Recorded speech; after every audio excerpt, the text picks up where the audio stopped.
پیدا ہوئے تھے، اور وہ ان سے میاں نواز شریف صاحب سے اختلافات اور اعجاز الحق صاحب کے اختلافات جو ہیں وہ بھی کسی سے ڈھکی چھپی بات نہیں ہے.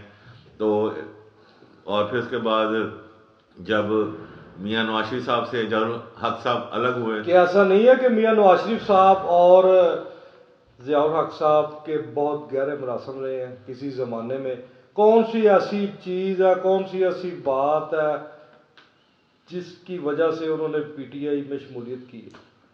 جی دیکھیں، اب یہ تو ان کے دل کی بات ہے شاید، لیکن یہ سمجھ رہے ہیں کہ مطلب ہر جگہ اکثر یہ کہتے نظر آتے ہیں جی کہ ہم عمران خان کو پاکستانی عوام کے مسائل کا جو حل ہے وہ عمران خان کی صورت میں ان کو نظر آتا ہے، اور وہ عمران خان صاحب کے وہ زیادہ میرے خیال انسپائر تھے کہ مطلب، اور ان سے اپنے میرے خیال انسپائر ہو کے انہوں نے عمران خان صاحب کا یا اپنی مشاورت جو انہوں نے اپنے رفقا تھے جو ان سے دوست وغیرہ تھے انہوں نے مشاورت کے بعد ہی فیصلہ کیا. اور دیکھتے ہیں اب ایک فیصلہ انہوں نے کیا ہے، جیسے کہ آپ کو پتا کہ پہلے پرویز الہی صاحب بھی قابلی میں شامل ہو چکے ہیں، اس کے بعد اب یہ جناب اعجاز الحق صاحب بھی شامل ہو چکے ہیں.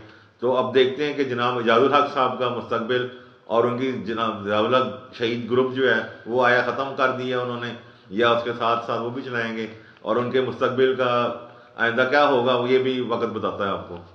اچھا، یہ بھی ایک ایشو چل رہا ہے کہ یہ جو پی ٹی آئی کے چیئرمین ہیں پاکستان تحریک انصاف کے جناب عمران خان صاحب، ان کے جو چاہنے والے ہیں، ان کے جو جیالے ہیں، ان کے جو ورکرز ہیں، وہ اپنے قائد کے حکم کا انتظار کر رہے ہیں. کس لیے کر رہے ہیں؟ فائنل میچ کھیلنے کے لیے. اب انہوں نے یہ انتظار لگا رکھا ہے کہ کس وقت ان کے قائد ان کو کیا احکامات دیتے ہیں، اور انہوں نے میچ کھیلنا ہے. وہ میچ کیا کھیلنا ہے؟ کیا اس میچ میں انسانی جانوں کے ضیاع کا بھی خدشہ ہے یا نہیں ہے؟ یہ موجودہ سیاسی صورتحال جو چل رہی ہے، ایک جانب پی ٹی ایم ہے، ایک جانب پی ٹی آئی ہے، اس صورتحال کی سمجھ کسی کو نہیں آ رہی. کیوں نہیں آ رہی؟ یہ صورتحال کب تک مزید چلتی ہے آپ کو دکھائی دے رہی ہے؟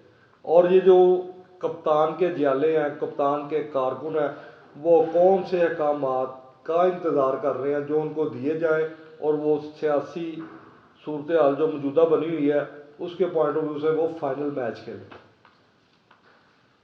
جی دیکھیں، عمران خان صاحب کی گرفتاری کی کوششیں ہو رہی ہیں، اور ان کو بار بار کہا جا رہا تھا جی کہ وہ عدالت میں پیش ہوں، اور جب تک وہ پیش نہیں ہوں گے ان کی ضمانت میں توسیع نہیں کی جائے گی.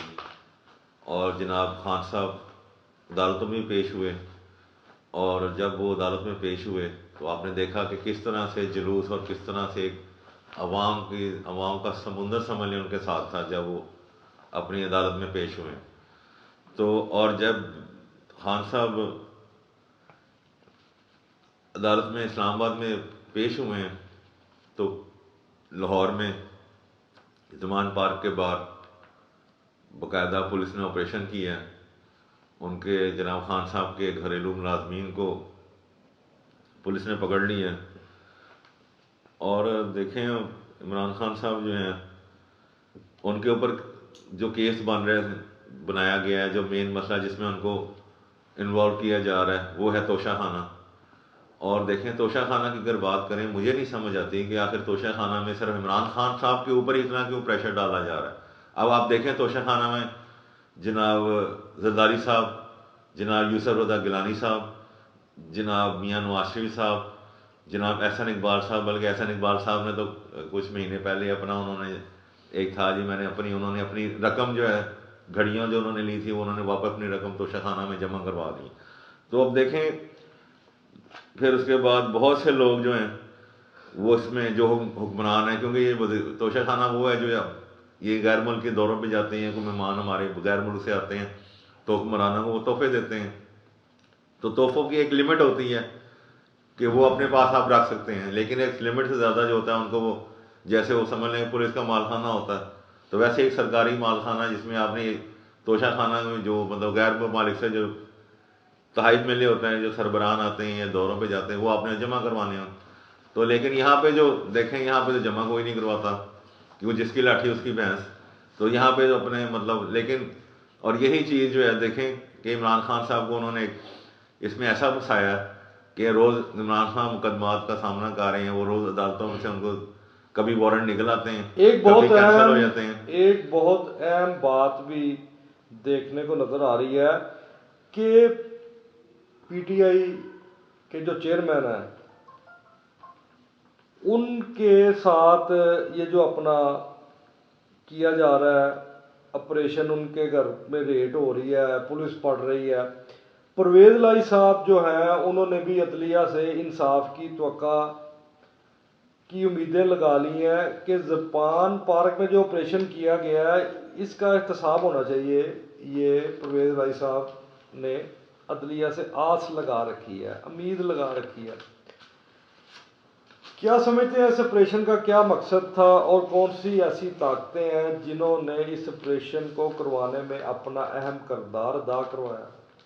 ایک طرف اوور آل دی ورلڈ میں نظر آ رہا ہے کہ عمران خان روانہ ہوتا ہے اسلام آباد کے لیے, پیچھے سے جو پولیس ہے وہ ہلہ بول دیتی ہے ان کی رہائش گاہ کے اوپر. کیا اس کا مطلب لیا جا سکتا ہے؟ یہ دیکھیں مقصد تو دیکھیں نا, مقصد تو اگر دیکھیں تو کسی کو کچھ سمجھ نہیں آ رہا. اور اگر محب وطن جو آپ دیکھیں حیثیت سے ایک پاکستانی ہونے کی حیثیت سے آپ اس بات کو دیکھیں کہ جی کہ اس کو جبکہ عدالت جو ہے انہوں نے خان صاحب کو ضمانتوں میں توسیع کر دی ہے, تو یہ سمجھ سے بالا تار ہے کہ حکومت آخر کیوں اتنا کر رہی ہے, گرفتار کرنا چاہ رہی ہے, اور جبکہ عدالت کی طرف سے ان کو روک دیا جاتا ہے لیکن پھر بھی وہ ایسی کیا بات ہے جو پرویز لائی صاحب کو لگ رہی ہے کہ عمران خان کے ساتھ زیادتی ہو رہی ہے, جبکہ دوسری جماعتوں دوسرے جماعتوں کے حکمرانوں کو یہ چیز نظر نہیں آ رہی جو پرویز لائی صاحب دیکھ رہے ہیں کہ عمران خان کے ساتھ زیادتی سر زیادتی تو دیکھیں نا بالکل ہو رہی ہے, ٹھیک ہے, لیکن اب سیاست ہے نا, سیاست میں جب آپ حکومت میں ہوتے ہیں تو آپ اپنے جو سیاسی مخالفین ہیں ان سے آپ اپنے دل کی رنجشیں کرتے ہیں, ان کو آپ مطلب سمجھ لیں گے, ان کو آپ دباتے ہیں, ان پہ اپنا غصہ نکالتے ہیں. اگر آسان لفظوں میں کہا جائے بدلہ لے رہے ہیں, آسان لفظوں میں اگر کہا جائے جس کی لاٹھی اس کی بھینس والے معاملات تو نہیں چلتے نظر آ رہے. بالکل دیکھ لیں یہی چاہتے ہیں, حالانکہ خواہشات آپ دیکھیں نا, ایک طرف پوری ساری جماعتیں اکٹھی ہیں پی ڈی ایم اور ایک طرف خان صاحب ہیں, لیکن خان صاحب کے ساتھ بھی دیکھیں نا کہ ان کے جو کارکن ہیں ایک بہت بڑی تعداد ان کے ساتھ ہے جو ان کو ڈیفینڈ کر رہی ہے. اب ایسے موسم میں اور ایسے حالات میں حکومت چاہ رہی ہے یا بعض طاقتیں چاہ رہی ہوں کہ ہنگامہ رائی ہو, امن و امان خراب ہو, اللہ معاف کرے ہمارے مظلوم معصوم پاکستانیوں کا خون بہے, تو خدا نہ خواستہ کچھ طاقتیں اوپر سے آ کے وہ ایمرجنسی کی صورت پیدا ہو سکتی ہے, مارشاء اللہ کی صورت ہو سکتی ہے, مارشاء اللہ لگوانے چاہ رہے ہوں یا کچھ کرنا چاہ رہے ہوں. لیکن یہ لڑائی در لڑائی جو ہے ہمارے ملک کے لیے خطرناک ہے اور اس چیز کو ختم ہونا چاہیے. اچھا یہ بھی دیکھیں آپ کہ پی ٹی آئی کی ریلیاں, جلسے جلوس, سڑکیں بند, کاروباری معاملات ڈسٹرب, اس کا جو اثر ہے عوام پر بھی پڑتا ہے, معاشی صورتحال بھی ڈسٹرب ہوتی ہے.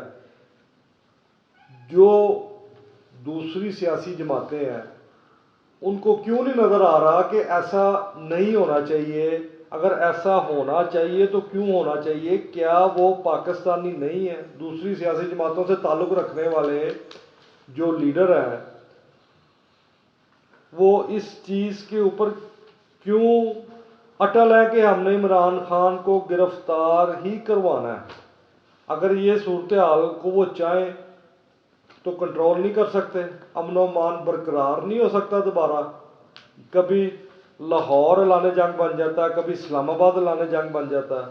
آخر نقصان تو عوام کا نا. سر دیکھیں جتنے بھی ہمارے سیاستدان ہیں وہ محض اپنے ذاتی مفادات کو ترجیح دیتے ہیں, ملک کے لیے ترجیح کوئی نہیں دیتا. اب اس وقت جو آپ نے جیسے بات کی کہ معاشی صورتحال ہے, جب ہنگامہ رائی ہوتی ہے, جب کوئی جماعت مطلب ہڑتال کی طرف آتی ہے یا دھرنوں کی طرف آتی ہے, احتجاج کی طرف آتی ہے, تو دیکھیں اس پہ سارا جو ہے آپ کا نظام درم بھرم ہو جاتا ہے. اب آپ کو یاد ہوگا جب لاسٹ ٹائم خان صاحب نے طاہر القادری صاحب کے ساتھ مل کے دھرنا دیا تو اس وقت سمجھ لیں پورا اسلام آباد یرغمال بنا ہوا تھا, اور نہ آپ کو کوئی چیز ملتی, نہ کوئی, سارے دکان بند ہو جاتا. یہاں بھی دیکھیں کوئی بھی ہڑتال ہوتی ہے, کوئی بھی ریلی نکلتی ہے تو آس پاس کے پورے علاقے میں آپ وہ اس کو ہر علاقہ بند کرواتے ہیں. اس میں نہ پھر آپ کی دکانیں بند ہو جاتی ہیں, پھر آپ کے دفتر ہوتے ہیں اس ایریے میں وہ بند ہو جاتے ہیں, پھر کاروبار آپ کرنے کے مطلب قابل نہیں رہتے. جب دفتر بند ہوگا تو کاروبار آپ کیسے کریں گے, یا کام دکانوں پہ کیسے جا سکیں گے, اپنا روزگار کیسے کما سکیں گے. تو یہی پریشانی ہوتی ہے کہ جب کوئی جماعت احتجاج کی طرف آتی ہے تو عوام بیچاری جو ہے وہ ہر طرف سے پریشان, دھرنوں سے پریشان, پھر مہنگائی, قدر مہنگائی آپ کی والی بات کہ معیشت تباہ ہو گئی. تو جب ہماری دکاندار جس نے 2 وقت کا چولہا جلانا ہی مشکل ہے, جس کے لیے 2 وقت کا کیا کہہ سکتے ہیں کہ یہ مفاد کی جنگیں ہیں جس کی وجہ سے جو سیاسی دوسری پارٹیاں ان کو نظر نہیں آ رہی ہوتی. کبھی مسٹر اے پارٹی دھرنے دے رہی ہے, کبھی مسٹر بی پارٹی دھرنے دے رہی ہے. یہ ذاتی مفادات کی وجہ سے وہ عوام کی پرواہ نہیں کر رہے جو عوام پر مسلط سیاستدان ہیں. جی دیکھیں نا, میں نے بات کی کہ ہر سیاستدان, ہر سیاسی جماعت اپنے مفاد کے لیے سوچتی ہے. تو دیکھیں نا, یہ اقتدار کی جنگ ہے. اقتدار کا چسکا ایک ایسا ہوتا ہے, پروٹوکول ایسا ہوتا ہے, وہ ایک ایسا نشہ ہے اقتدار کا کہ وہ نہیں بھول سکتا. وہ ہر جو حکمرانوں کو جو ایسا چسکا ان کو لگا ہوا ہے. اب دیکھیں اتنے عوام, اتنی آبادی, کروڑوں کی آبادی میں سے صرف 5 یا 10% لوگ جن کے اجارہ داری سیاست میں.